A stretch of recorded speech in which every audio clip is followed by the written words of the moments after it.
ஆமா நீ வந்துறீங்க என்றும் துதித்திடுவே ஸ்தோத்திரம் துதிப்பாத்திரம் உம்மை என்றும் துதித்திடுவே ஆதீரே என்னை கருத்தாக வலுவாமல் என்னை உமக்காக காத்தீரே என்னை கருத்தாக வலுவாமல் என்னை உமக்காக எடுத்தீர் என்னையும் உமக்காக எடுத்தீர் என்னையும் உமக்காக கொடுத்தீர் என்னையும் எனக்காக ஸ்தோத்திரம் துதிப்பாத்திரம் உம்மை என்றும் என்றும் துதித்திடுவே ஸ்தோத்திரம் துதிப்பாத்திரம் உம்மை என்றும் என்றும் துதித்திடுவே.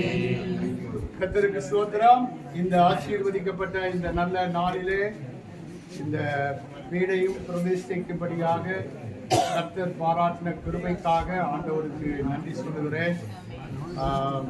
இந்த கட்டடம் கட்டப்பட்ட துவங்கின நாள் வரைக்கும் கர்த்தர் கூட தாங்கி நடத்தினார்.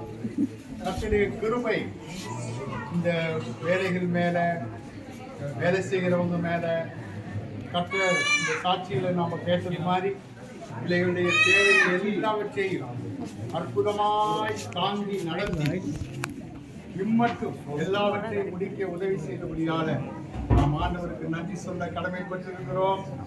வேதத்திலே வாசிக்கிறோம், ஓபேத் ஏதோமுடைய வீட்டை கர்த்தர் ஆசீர்வதித்தார். கர்த்தருடைய பெட்டி ஓபேத் ஏதோம் வீட்டிலே 3 மாதம் இருந்தது. ஆனால் அந்த 3 மாதத்திலே அந்த பெட்டி இருந்த அந்த ஓபேத் ஏதோமுடைய வீடை அபரிமிதமாய் ஆண்டவர் ஆசீர்வதித்தார். பெட்டி என்பது இயேசுவை காண்பிக்கிறது.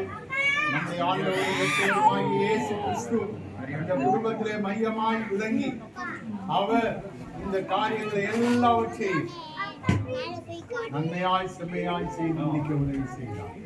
இந்த ஓபேத் ஏதோம் வீட்டை கர்த்தர் ஆசீர்வதித்தது போல நம்முடைய முற்பிதாக்களுடைய வீடுகளை கர்த்தர் ஆசீர்வதித்தது போல இந்த வீட்டையும் கர்த்தர் ஆசீர்வதிக்கும்படியாக நாம் எல்லாரும் கொஞ்ச நேரம் கர்த்தரை ஸ்தோத்திரம் பண்ணுவோம். ஸ்தோத்திரம் ஸ்தோத்திரம் ஸ்தோத்திரம் ஸ்தோத்திரம் ஸ்தோத்திரம் ஸ்தோத்திரம்.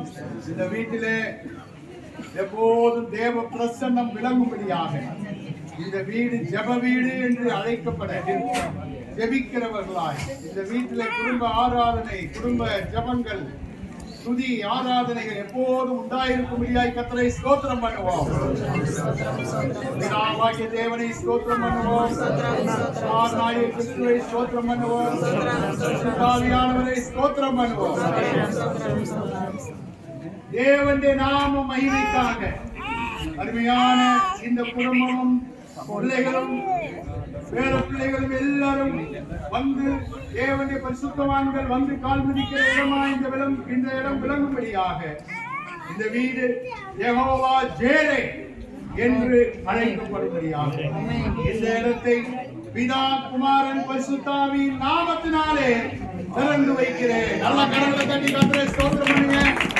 தேவனால் ஆசீர்வதிக்கப்பட்டவர்களே எல்லாரும் உள்ளே வாருங்கள். கர்த்தர் உங்களை ஆசீர்வதிப்பார்.